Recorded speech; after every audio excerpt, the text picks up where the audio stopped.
Fala pessoal, tudo jóia? Hoje a gente vai falar sobre movimento circular. Para muita gente é algo muito chatinho. Vamos tentar desmistificar aqui. Para não ficar muito longo, dividir em 3 vídeos, beleza? Vamos falar sobre a bicicleta, da relação das marchas com coroa dianteira e traseira. Tranquilo? Vamos embora, roda a vinheta.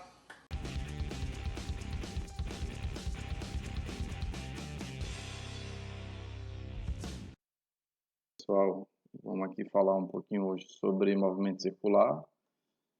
Inicialmente, depois a gente faz a parte de transmissão e vê a questão da bicicleta, de subida, de descida, quais são as melhores configurações para a questão de marcha. Então, inicialmente, considere um corpo nesse pontinho aqui que estou fazendo, que está no sentido anti-horário, esse é o sentido do movimento.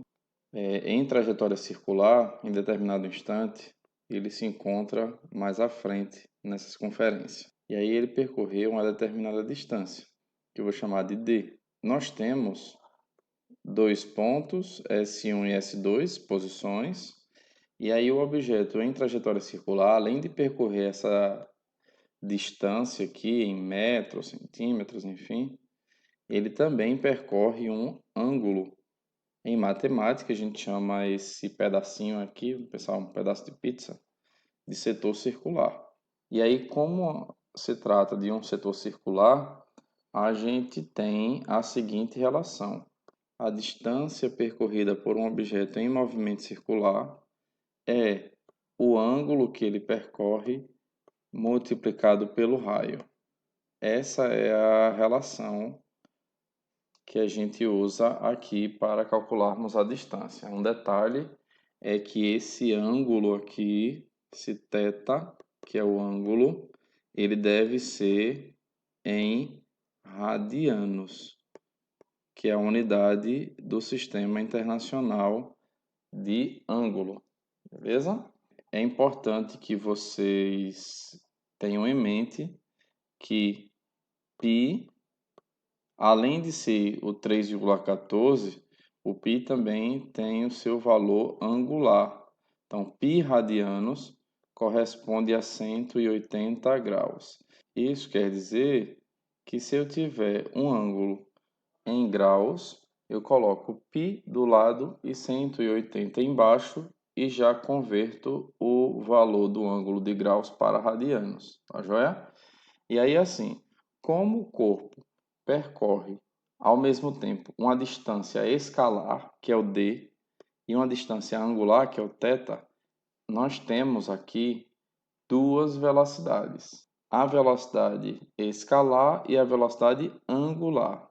Então, se eu pegar a equação da distância e dividir pelo tempo, essa equação aqui, ó, e dividir pelo tempo, nós teremos o seguinte: distância sobre tempo igual a ângulo vezes o raio sobre tempo. Como já sabemos, distância sobre tempo é velocidade.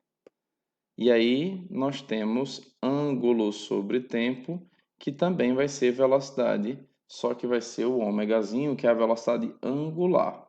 Teremos a seguinte relação: V igual a ômega R, que é uma das principais equações do movimento circular.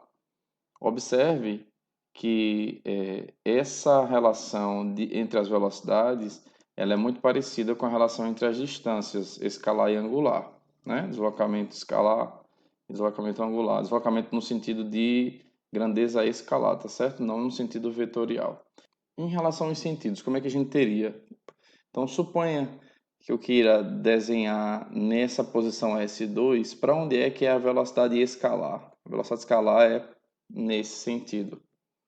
Porque a velocidade escalar, que também pode ser chamada aqui de tangencial, ela vai sempre apontar para frente, certo? Então, sempre aponta para frente a velocidade V. A velocidade angular ômega, ela vai ser no sentido da curva. No caso, como nesse movimento aqui é anti-horário, o ômega também vai ser anti-horário. Aí o que acontece? eu posso generalizar, já que as equações de distância, ângulo e velocidade escalar e angular, elas são parecidas. Caso a velocidade v varie, eu também vou ter variação da velocidade angular. E aí eu teria uma aceleração. Essa aceleração, a fórmula da aceleração, seria também parecida com a fórmula da velocidade. Fazendo o mesmo procedimento que fizemos com a distância para chegarmos na velocidade, então teríamos aceleração escalar igual a aceleração angular vezes o raio. Lembrando que só teremos aceleração escalar se a velocidade mudar o seu valor, tá? Então, se for um movimento circular uniforme, nós não teremos aceleração tangencial nem aceleração angular.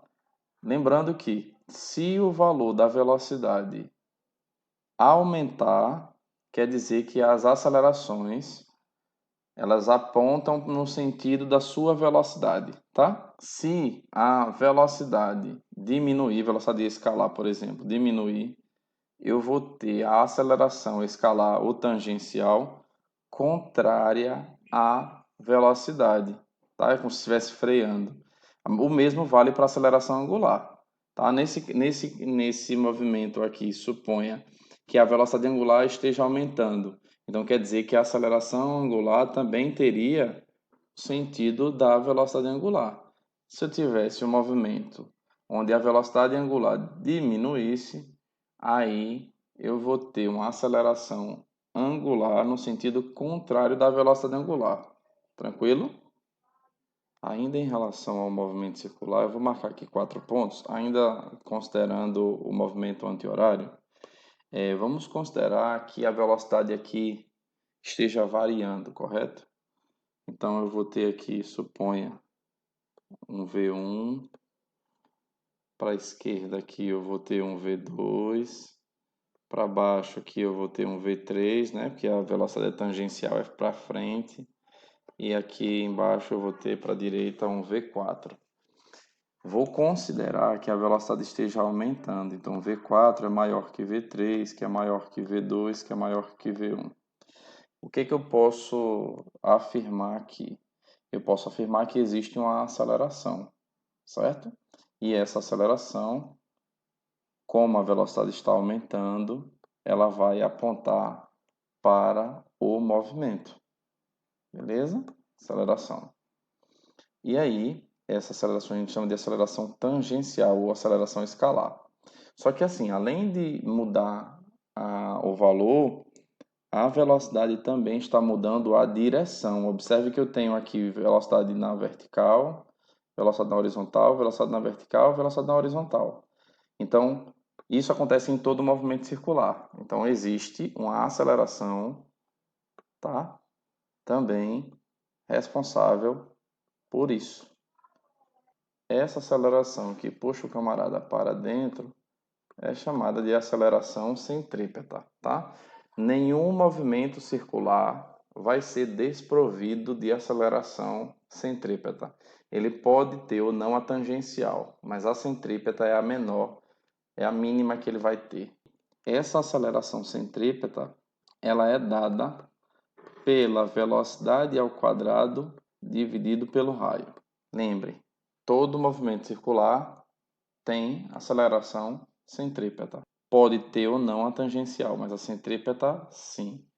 Aí, quando tiver a aceleração tangencial, a gente vai ter uma aceleração resultante. Como aqui, ó, nós temos um triângulo, né? A gente pode montar um triângulo, né? A gente tem dois vetores que formam 90 graus. Então, eu posso montar aqui um triângulo, ó.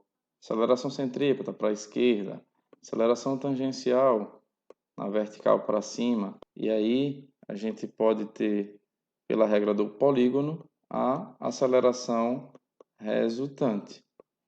Que aí, como nós temos um triângulo retângulo, ela vai ser calculada pelo teorema de Pitágoras. Lembrando que essa aceleração resultante, em casos de movimento circular uniforme, ou seja, cujo valor da velocidade não varie, a gente vai ter a própria centrípeta sendo a resultante, tá joia?